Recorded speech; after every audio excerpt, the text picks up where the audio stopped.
thrilled to have here on the Mercedes-Benz Vans phone line is a basketball Hall of Famer whose professional career in the NBA began mere months after my broadcasting career began at ESPN.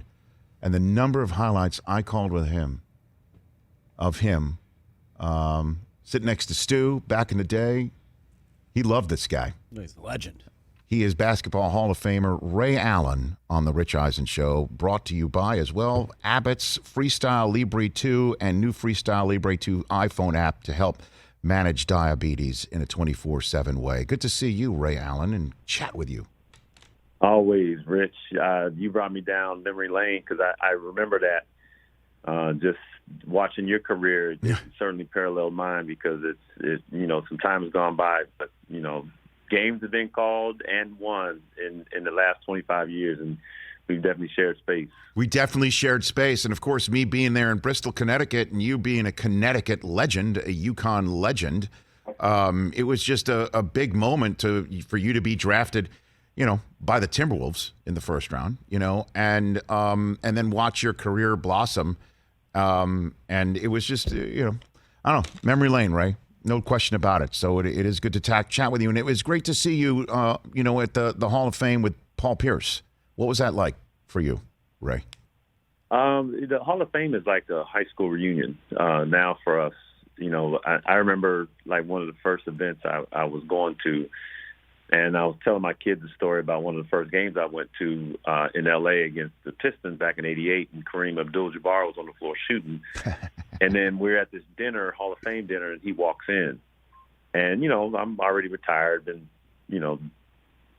around professional life for so long, and he walks in the room, and you're thinking, I'm trying to get my son's attention, like Kareem just walked in. Look, it's Kareem. And so it never gets old when you go to Hall of Fame induction weekend and you see a lot of guys you played with and against. You get to talk about games. And at the end of the day, it's fascinating to be able to share space with these guys because, you just play the game for a living. But what matters more is the time you spent. Your families got to know each other, seeing kids grown up. It's just a special experience that, you cherish, and you get that once every weekend in the summer. And, it's every year it's going to be somebody new, and, it's forever now. What's it mean, though, to be there and a teammate goes in, though? A guy that you won a championship, you hoisted the Larry O.B. with in Paul Pierce. It's I think it's somewhat humbling because a guy you played with goes in and you realize, you say to yourself, like, oh, so we were really good. We were really that good. Yes.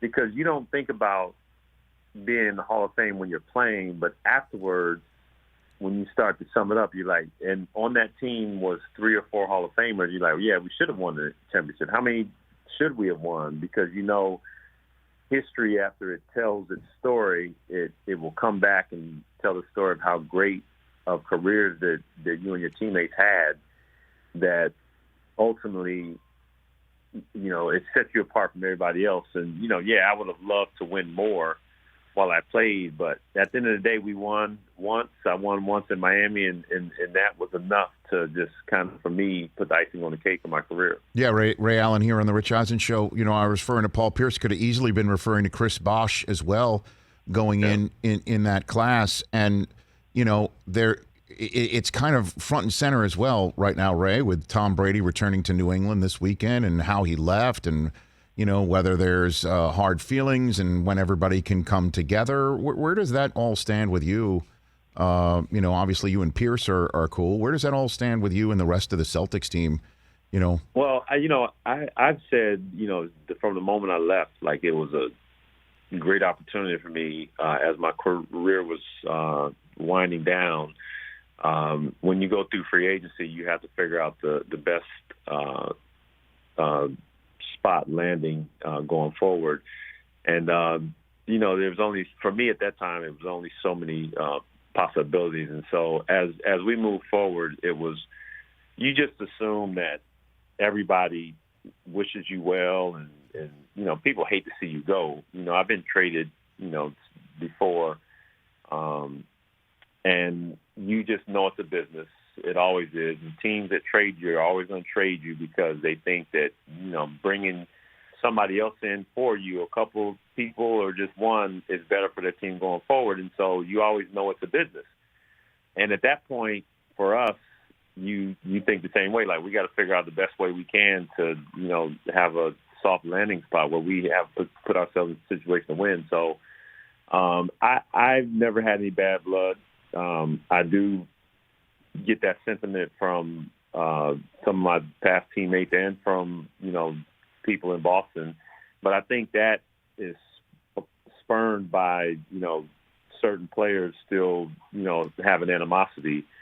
And I made connection to, like the Pistons when they won in 2004. They forever chop it up with each other, and they keep it going. That's whenever you win, that's what it should be all about. And for me, at some point, it's got to get to that we've won together and we've grown together, we've lost together, and, winning the championship always keeps you connected, it keeps you bonded. And that should be what we should be talking about. Ray Allen here on the Rich Eisen Show, Basketball Hall of Famer. And Ray, now Doc Rivers, as we know, is in Philadelphia, and he's got a player that says he's done there in Ben Simmons, and we could go back and forth as to what's going on there. But essentially, the Simmons story is not his inability to shoot, but on occasion his lack of want to shooting or lack of confidence. And I'd love to ask you, one of the greatest shooters of all time, did you ever lose confidence in your shot? Does a pure shooter ever lose confidence in his shot, Ray Allen? I never lost confidence in my shot. I think it was more about the opportunity to shoot, because when you're in situations, sometimes you do have that opportunity removed from you in certain situations. Ben is such a young player with such a huge upside. The thing that I know about shooting is I remember a time when I couldn't shoot. So from that time till I got to college, and then from there on in, I understood what it was that I did going forward. And I would just work at it, just figure out. So I knew I covered every angle that I could on the court, because I knew at some point there was going to be a position I was going to be in, and I didn't want that to be a weakness. And so, the things that have been said about Ben, the problems he's had in the playoffs, it should sting enough from this summer to hear about trade talk, to get him in the gym and to just be working on it and, kind of recreating, who he is, re-evolving into a different player. Because, 2 years in, the league figures the game out, and then they try and take away your strong suit. So he's got to start to evolve and adapt. When did you not know how to shoot? Like when you were 3? Is that when it was, Ray? Like when did you not have a shot? When was that point? Well, I mean, when I was a kid, I always loved putting the ball in the basket, but it was difficult because I was just trying to figure out. I had love for the game, so I think more than anything, it's just trying to figure out how to work at shooting. Because when I got to college, I seen guys that were better shooters than me, and then I watched them how they shot. Brian Fair, Donyell Marshall, Scott Burrell. I watched those 3 guys work out, and I said, I can't even do that. They will go around the horn and not miss a shot, and I was like, I'm not that consistent, and so I had to learn that consistency. So it's just him getting in the gym is what your suggestion would be, that just get in the gym in a way That's it. He's got to find his niche on the court and where he's comfortable shooting, posting up, like working on that and just doing it not till he gets it right, till he can't get it wrong. So when you get into a game, like, he's comfortable taking that shot and knocking it down. Ray Allen here on the Rich Eisen Show. So many people listening to us and watching us right now, Ray, either have diabetes, know somebody who has diabetes, or potentially, like you, are a parent to a child who was diagnosed with diabetes at 17 months old. Your son Walker's now 14. I will give you the floor on how you are monitoring your son and how the technology from Abbott is helping.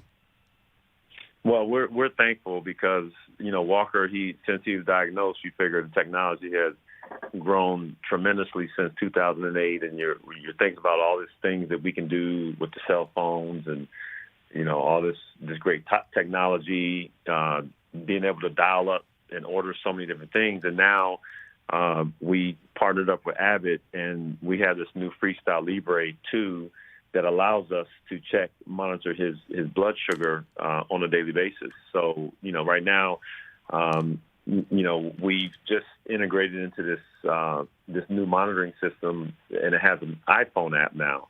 So as we're sitting here now, we can look at his numbers while he's at school. So we don't have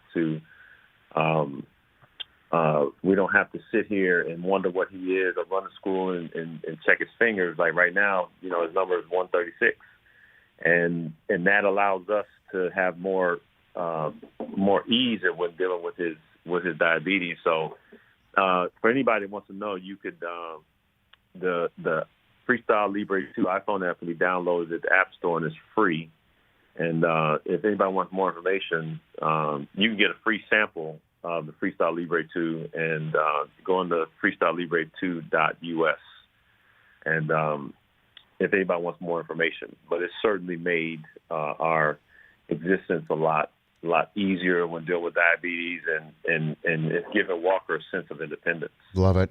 FreestyleLibre2.us. He's 14. When do you plan on showing him He Got Game, Ray? When do you plan on that shit to sell, Rich? Whoa. Wow. Yeah.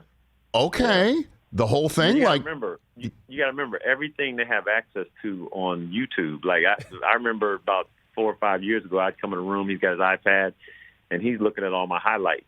So if he's looking at my highlights, that means he's tapping in the Google, and everything pops up. So he sees it all. You can't hide anything from these kids. You say it, you see it. They pull it up on the internet. So you all you can do is just kind of try to explain the situations and hope they understand it. But I think He Got Game is one of those movies that it means something different to you as a kid, and then when you go through your teen years and then your adult years, because some scenarios you don't understand until you get in a situation like that and then get past it, and then you can appreciate it more. So it's one of those movies that's going to dispense knowledge to him over the years. Has he asked you when do I go on my college visit, Dad? Has he asked you that question, right? Yes. Yeah, and because there's 4 boys, I got 4 of them. Okay. And yep. Yeah, my 17-year-old he's certainly looking forward to it as well. You just remember, we live in Miami, so oh boy, oh gosh, okay, yes. Don't take your kids on a boat out in the Key Biscayne anytime soon, and not expect them to be distracted by what's going on the water. Oh man. Okay. Yeah, life comes at you fast. There's no question about that. But here's the great thing, as a parent, now you can get anything, you could pull anything up on the internet. So you got to be willing to have the conversations and not say, oh, well, wait till you get older. Yep. It's a real live conversation, because if you don't explain it to them, then one of their friends will. I don't know. I would basically say, get Uncle Spike on the phone and explain it, pretty much. Oh, my gosh. Have you ever spoken to Spike Lee about maybe doing a reboot or some form of a He Got Game 2 to see what Jesus Shuttlesworth is up to right now? Yeah, I see Spike at least 2 or 3 times a year, and we talk about it. Like, Spike and I were at Obama's birthday party on the Vineyard, and we sat at the same table. We have exchanged so many different ideas. One of the caveats was getting Denzel back on board, and that's been the struggle. Just trying to convince him to jump back on and do part 2. So. Other than that, we're going to have to figure out another way. But we talk about it all the time. So you would totally be up for that, right? I mean, where would Jesus be right now in you and Spike's vision as you're sitting there, having a tray pass at the Obama's party? So what is the concept that you could share? Well, I mean, there's a couple different angles, but it always involves a child of mine. Mm-hmm. So whether it's a boy or girl is the issue, but they kind of have next. So the kind of like he or she got game. And obviously there's so much subject matter that applies that we've dealt with over the last 15, 20 years that you can push into the forefront, especially when it comes to sports. You know, because right now we haven't had a great sports movie that is real, that involves the professional aspect to the college to the high school. Because right now, especially with NFTs and NILs and all these different abbreviations, there's so much happening that has changed the landscape of sports. And there's a human side to it. You know, how does it affect the kids? You know, what the kids are dealing with on college campuses nowadays.